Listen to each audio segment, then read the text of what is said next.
Assalamualaikum warahmatullahi wabarakatuh. Bismillahirrahmanirrahim. Saudaraku kaum muslimin dan muslimat yang kami muliakan, semoga kita selalu berada dalam lindungan Allah Subhanahu wa Ta'ala, mendapat ridhonya, dan kita selalu dituntun untuk menjadi insan-insan yang diberi keselamatan dunia akhirat. Untuk kali ini yang ingin kami sampaikan adalah mengenai sabda Rasul. Sabda Rasul ini artinya apa? Statement-statement, pernyataan-pernyataan Rasul yang terhimpun dalam sebuah tulisan, riwayat, dan lain-lain yang disebut hadis. Nah, seperti kita ketahui bersama bahwa umat Islam pegangannya yang pokok adalah dua, yaitu Al-Quranil Karim dan hadis. Tentu dalam kita mengkaji dan mempelajari Quran itu sudah sangat jelas, yaitu firman-firman Allah yang terdiri atas 6.236 ayat yang dibendel menjadi 114 surat dan dibendel lagi menjadi 30 juz. Dan pegangan yang kedua adalah al-hadis, yaitu sabda-sabda Rasul, pernyataan-pernyataan dari Rasulullah Kanjeng Nabi Muhammad Sallallahu Alaihi Wasallam. Apa yang hendak ingin kami sampaikan mengenai sabda Rasul? Antara lain, mengenai silaturahmi, artinya hubungan sosial antar manusia. Kanjeng Nabi Muhammad Sallallahu Alaihi Wasallam sangat menyarankan untuk membangun silaturahim dan sangat melarang untuk memutuskan silaturahim. Ini adalah ajaran Rasulullah yang merupakan penjabaran dari Quran disampaikan oleh Muhammad Sallallahu Alaihi Wasallam dengan bahasa manusia yang mudah diterjemahkan dan difahami oleh umat manusia, yang mana ajarannya antara lain satu, membangun silaturahim, hubungan antara manusia. Dalam bahasa modernnya adalah membangun social value. Yang berikutnya, betapa Rasulullah Kanjeng Nabi Muhammad itu sangat mencintai ilmu, yang dalam salah satu statementnya adalah belajarlah sampai ke negeri Cina. Jadi sabda Rasul sampai ke negeri Cina itu bukan kata-katanya carilah uang sampai ke negeri Cina, tapi carilah ilmu sampai ke negeri Cina. Itu artinya apa? Bahwa Rasulullah itu sangat mengutamakan betapa pentingnya ilmu. Iya. Makanya hal yang berikutnya, Rasulullah juga bersabda bahwa syaratnya pemimpin itu yang pokok ada 4, yaitu sidik, amanah, tabligh, fatonah, jujur, terpercaya, komunikatif, dan cerdas. Nah, kecerdasan seseorang ini tidak lain dan tidak bukan. Itu selain karena IQ, yaitu bawaan genetika kita, tetapi juga diisi oleh ilmu pengetahuan yang hari-hari harus tetap kita gali secara seksama. Hal lain mengenai sabda Rasul yang juga sangat luar biasa, itu tentang perlakuan terhadap wanita. Kata Rasul, jangan pernah mengucapkan ucapan-ucapan yang kasar, baik terhadap segenap manusia, utamanya terhadap wanita. Sebagai contoh, ada sebuah kejadian, Dok, ketika istrinya itu menyampaikan, "Ya Rasulullah, hari ini kita makan seadanya karena pasar-pasar tutup.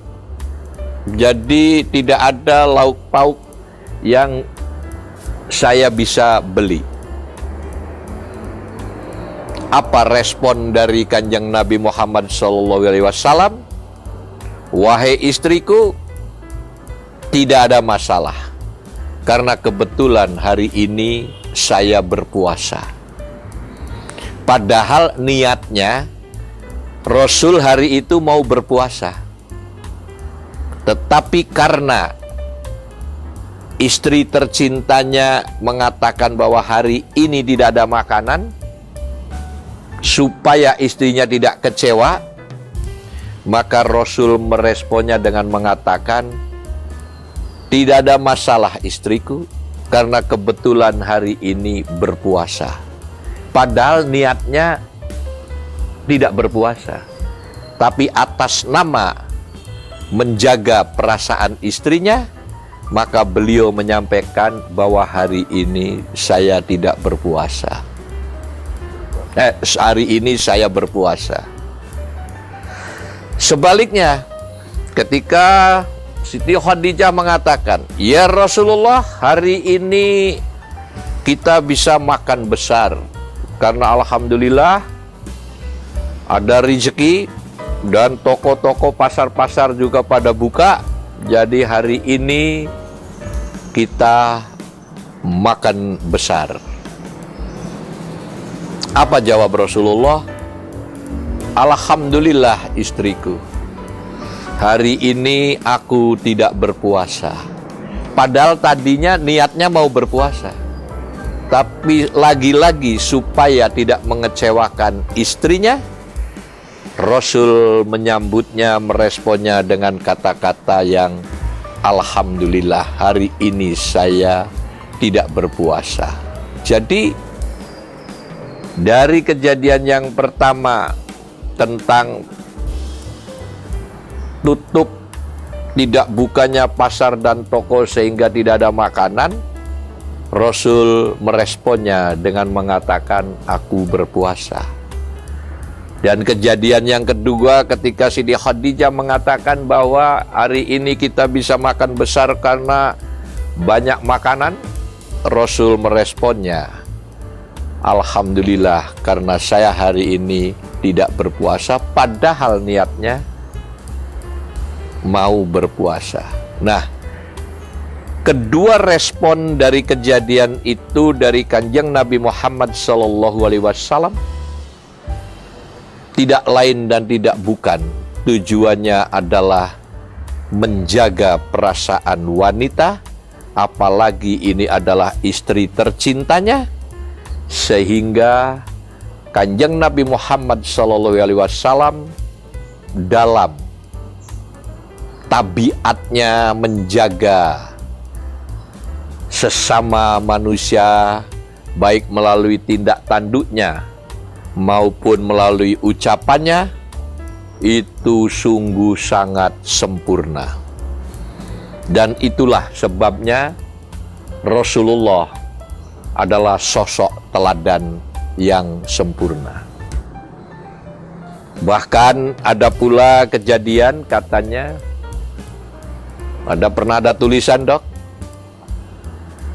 bahwa ketika Rasulullah itu di tengah malam atau sepertiga malam mau melakukan sholat sunnah antara lain tahajud,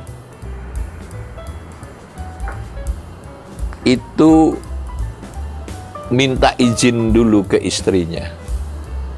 Wahai istriku,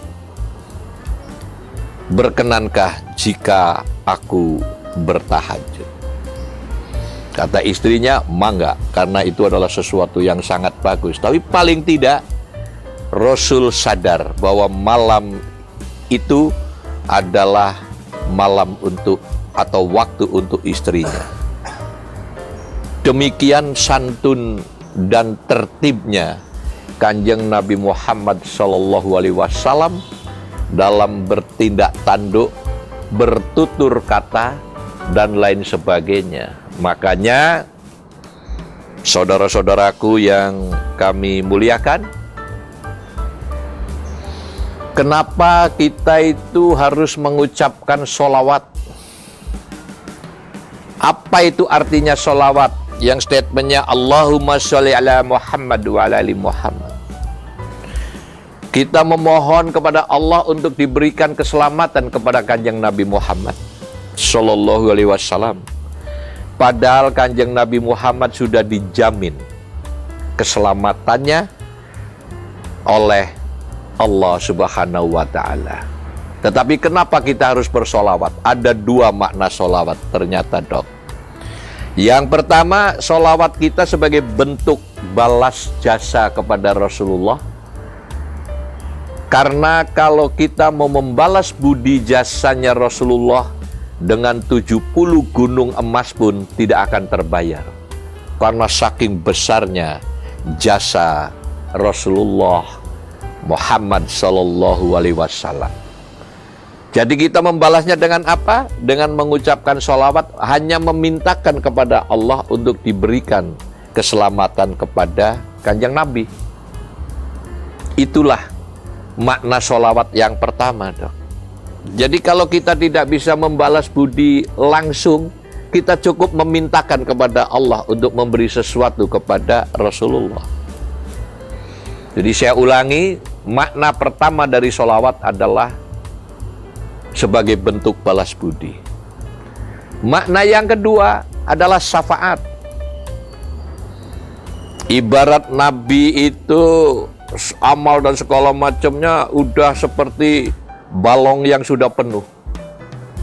Terus kita kucurin air dalam bentuk solawat-solawat. Pasti air itu akan bleber melimpah. Kemana blebernya air yang melimpah itu akan kembali ke kita, itulah yang disebut syafaat. Apa? Yaitu pertolongan Rasulullah, Kanjeng Nabi Muhammad Sallallahu Alaihi Wasallam kepada umatnya. Dan dalam Al-Quran itu ada pernyataan Allah, Pak. Itu menanyakan. Ya. Lakon kana lakum fi Rasulullah uswatun hasanah. Yakin ada bagi kamu dalam diri Rasulullah itu contoh yang baik. Betul, makanya Rasulullah itu he is the super teladan, iya kan, bawa teladan yang sempurna, iya. Nah, kembali kepada sabda-sabda Rasul, itu banyak sekali kalau kita uraikan, itu waktunya mungkin tidak akan cukup dalam kajian yang dalam waktu terbatas ini, tapi paling tidak bahwa sabda-sabda Rasul ini adalah sangat bermanfaat bagi kehidupan kita untuk mencapai keselamatan dunia dan akhirat. Demikian yang bisa kami sampaikan mengenai sabda Rasul.